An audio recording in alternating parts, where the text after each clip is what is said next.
Halo teman-teman, hai semuanya. Hari ini saya akan menjelaskan alat ukur mistar.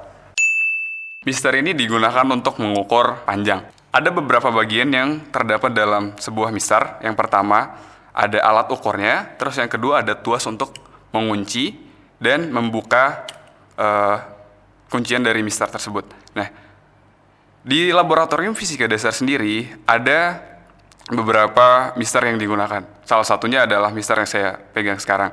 Nah, untuk bagian mistar sendiri itu, ada dua satuan yang bisa kita gunakan. Tetapi, untuk yang di laboratorium fisika dasar sendiri, yang digunakan adalah satuan sentimeter. Yang di atas ini adalah satuan inci. Nah, cara pegang untuk mistar sendiri bisa dilihat sekarang. Satu, tangan saya yang bagian kanan, jari jempolnya saya gunakan untuk memegang tuas pengunci dan pembukanya. Sedangkan tangan saya yang sebelah kiri, saya gunakan untuk memegang ujung dari mistar tersebut. Cara bacanya, kita bisa lihat di sini.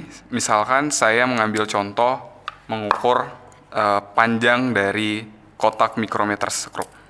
Ujung mistarnya saya letakkan di salah satu ujung kotak mikrometer skrup. Setelah itu saya bisa menguncinya. Tuasnya dikunci. Kita bisa lihat di sini terbaca bahwa panjangnya itu adalah 16 cm. Di bagian ujung bawah sini tepat tegak lurus. Ketika ujung kotaknya sudah selesai, itu dia menunjukkan angka 16 cm. Untuk pembacaannya sendiri, dia harus tegak lurus dengan mata, jadi tidak boleh menyamping ataupun membelakangi alat ukur mistar ini. Kemudian cara untuk menuliskan hasil yang didapat dari alat ukur mistar. Untuk penulisan hasil pengukuran sendiri, kita bisa lihat bahwa ada X sama dengan X plus minus delta X, tutup kurung, satuan. X ini sendiri adalah variabel yang akan kita gunakan. Misalkan variabel panjang adalah L, berarti kita tulis L, buka kurung, hasil pengukurannya adalah berapa tadi? Misalkan 16 cm, plus minus delta X. Oke.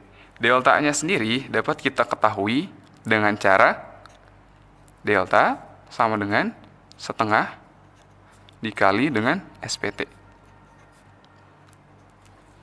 SPT sendiri adalah skala pengukuran terkecil, di mana rumusnya adalah selisih dibagi dengan interval. Selisih itu apa sih? Secara matematis bisa dirumuskan dengan U2 dikurang dengan U1. Atau urutan kedua angka yang muncul di alat ukur tersebut dikurangin dengan urutan pertama yang muncul pada alat ukur tersebut. Misalkan di sini ada 0, 1, 2, 3, 4, 5, dan 6. Berarti U2-nya adalah 1 dan U1-nya adalah 0. Maka 1 dikurang 0 hasilnya adalah 1. Berarti kita mendapatkan selisihnya itu 1 dibagi dengan intervalnya. Intervalnya itu adalah banyaknya garis atau jarak dari U2 menuju dengan U1. Banyaknya garis yang ada di U2 dan U1, kita bisa lihat di sini. Kita ambil contoh saja 2 sampai 3 ya, karena dari 0 sampai ke 1-nya nggak kelihatan, itu sama aja sebenarnya. Kita lihat di sini garis pertama, garis di U1-nya adalah ini dan U2-nya adalah ini. Kita hitung berapa banyak garis.